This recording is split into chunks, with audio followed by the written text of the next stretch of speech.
Alright, hello guys, welcome back to my YouTube channel. Muli, this is Gerald's TV at ngayong araw meron naman po tayong panibagong video, no? At medyo matagal-tagal na nga po tayong hindi po nakakagawa ng video at ngayon lang naulit, no? At ito nga mga kaibigan ay talagang grabe na ito mga kaibigan. Ngayon lang ito lumabas, no? At meron po tayong video clip na kung saan ay itong ating Princess Rina ay merong naikwento dito kay Ate Roda na meron nga ito mga kaibigang nabanggit or sinabi dito kay Mama Roda niya na meron pala siyang kinakatakutan, no? At dito nga mga kaibigan ay parang tinanong, no? Merong mga katanungan si Ate Roda dito kay Rina na ano ba ang dahilan kung bakit siya ay natatakot.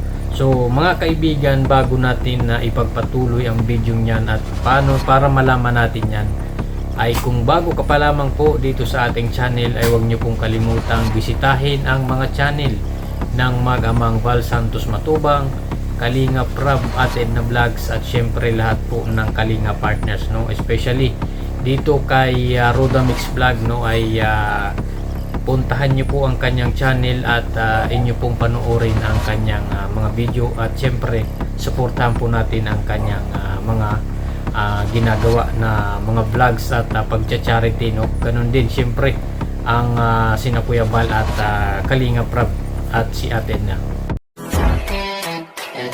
Alright, so ito na mga kaibigan, ano kaya ang kinakatakutan, no, nitong si Princess Rina?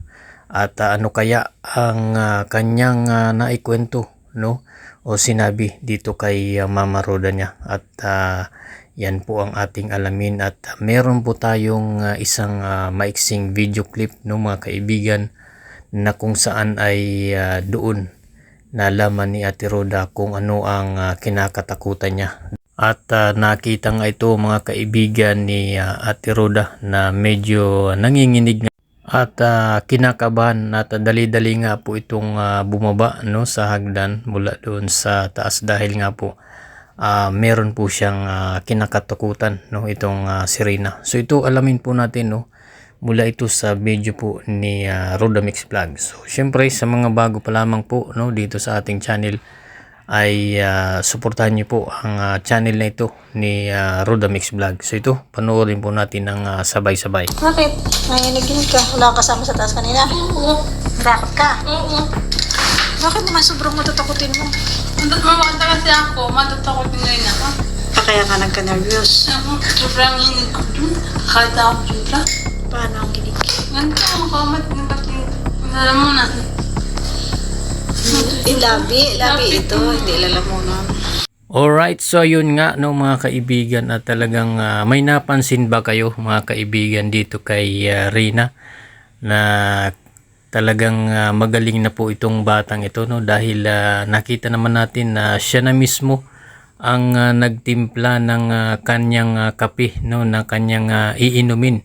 Siya na po ang nagtimpla niyan at yun nga ang maganda dito ay habang nagkakape ay talagang nagkukwentuhan sila ng kanyang Mama Roda. At ito nga, no, ay naikwento nga ni Rina, no, na kung bakit siya natatakot doon sa taas, no, dahil nga po takot pala ito, no, simula pa ng bata siya ay na-experience niya ng matakot at nagkakaroon nga siya ng nervyos, no.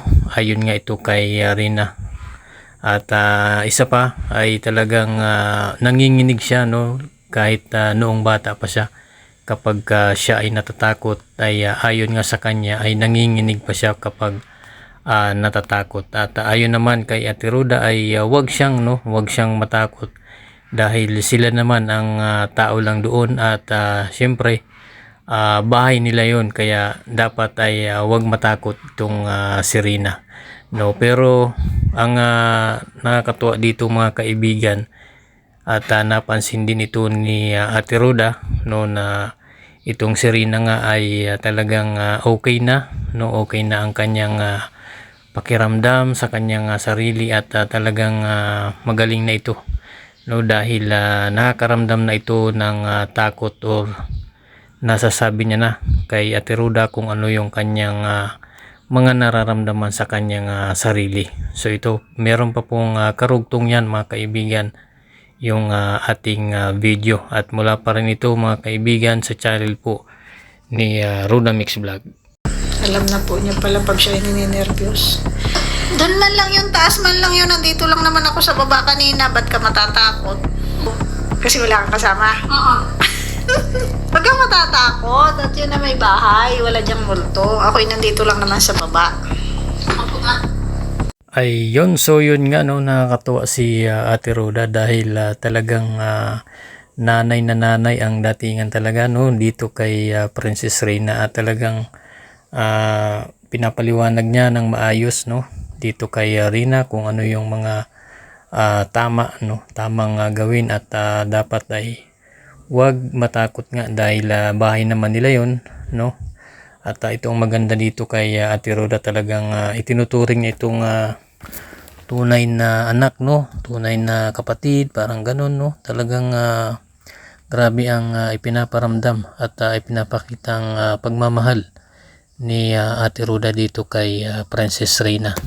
Kaya naman itong si Reyna no ay talagang makikita natin na masaya po dito kay Ate Ruda na kasama niya.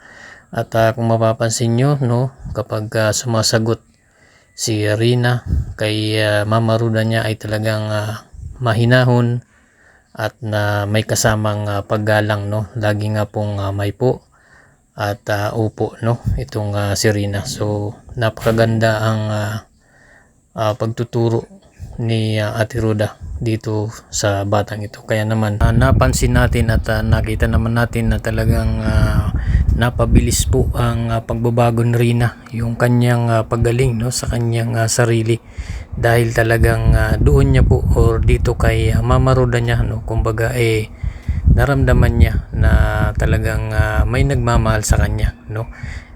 Kumbaga talagang kailangan po ni Reyna no, sa nakikita po natin, kailangan talaga ni Reyna ng may taong tututok no sa kanyang pag-aalaga at pag-aasikaso dito kay Reyna. Katulad nga niyan no, talagang ito ay natutukan ng gusto ni Ate Ruda, kumbaga naalagaan, nababantayan sa araw-araw no, sa lahat po ng oras, mula sa pagtulog, sa pagising ay talagang nababantayan at naalagaan ito ni Ate Ruda. Kaya naman nakakatuwa ang naging improvement ni Reyna no, at parang kalain mo ilang months lang yan ay talagang ang laki na po ng improvement at pagbabago ni Reyna no. Ang dami ng natututunan sa kanyang sarili no, na ito isa rin yung natutukan itong makapag-aral no, hinahatid sundo ni Ate Ruda, at talagang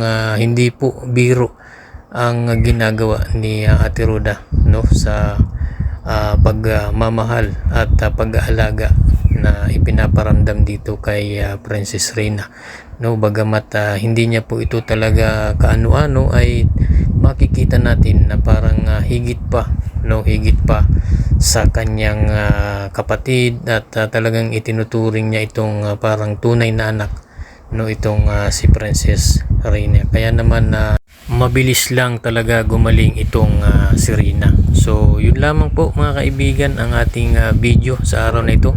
Sana ay patuloy po nating suportahan ang buong Team Kalingap no, lalong lalo na ang Mag-amang Val Santos Matubang, Kalingap Rab, Ate Edna Vlogs, at syempre Ruda Mix Vlog ay atin pong bisitahin ang mga channel at suportahan po natin, panoorin po natin ang lahat ng kanilang mga ginagawang mga video at pagcha-charity. So maraming salamat po sa inyong panonood, at syempre kung bago ka pa lamang po dito sa ating channel ay huwag niyo pong kalimutang mag-like at subscribe, at pakihit na lang po ng notification bell para updated ka sa ating mga bagong i-upload na mga videos.